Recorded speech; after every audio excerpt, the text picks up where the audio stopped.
গোপন সূত্রে খবরের ভিত্তিতে আজকে একটি রেড করা হয় এডিনবরা মিলনচক্র আদর্শপল্লীতে।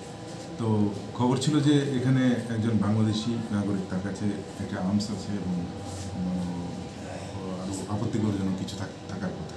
অ্যাকর্ডিংলি ওই বাড়িতে রেড করার পর সমাজপ্রিয় চাকমা তাকে বাড়িতে পাওয়া যায় এবং তার কাছ থেকে তার ঘর তল্লাশি চালিয়ে আমরা একটি 9mm পিস্তল, 25,000 বাংলাদেশি টাকা এবং 2,21,000 ইন্ডিয়ান কারেন্সি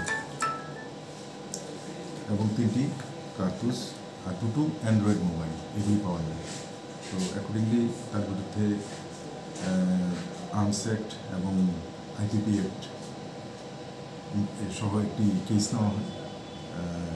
কালকে পুলিশ রিমান্ডে এনে জিজ্ঞাসাবাদ হবে, এখনও জিজ্ঞাসাবাদ চলছে। এমনি মানে ওনার মানে কি খবর ছিল, উনি কি ভারতেরই না বাংলাদেশে? আমরা তো যা ডকুমেন্টস পেলাম সেটা বাংলাদেশের ডকুমেন্টস সব কিছু বাংলাদেশ। তার বাড়ির ঠিকানা হচ্ছে খাগড়াছড়ি। কি কারণে কেন এসেছে, কিছু কি বৈধভাবে এসেছিল? সমস্ত বিষয়টা আমরা জিজ্ঞাসাবাদ না করে বলতে পারছি না। জিজ্ঞাসাবাদ শুরু হয়েছে। পাসপোর্ট কিছু পাওয়া গেছে? না, পাসপোর্ট তো পাইনি আমরা। ওই যেখানে ভাড়া না ভাড়া, ওখানে ও ইন্ডিয়ান বলেই ভাড়া নিয়েছে। কতদিন ধরে এখানে? কত 4-5 মাস যাবে।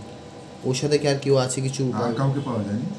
ওর সাথে কেউ ছিল কিনা সেটা ওকে বার করবো আমরা। এগুলো কত টাকা পাওয়া গেছে টোটাল?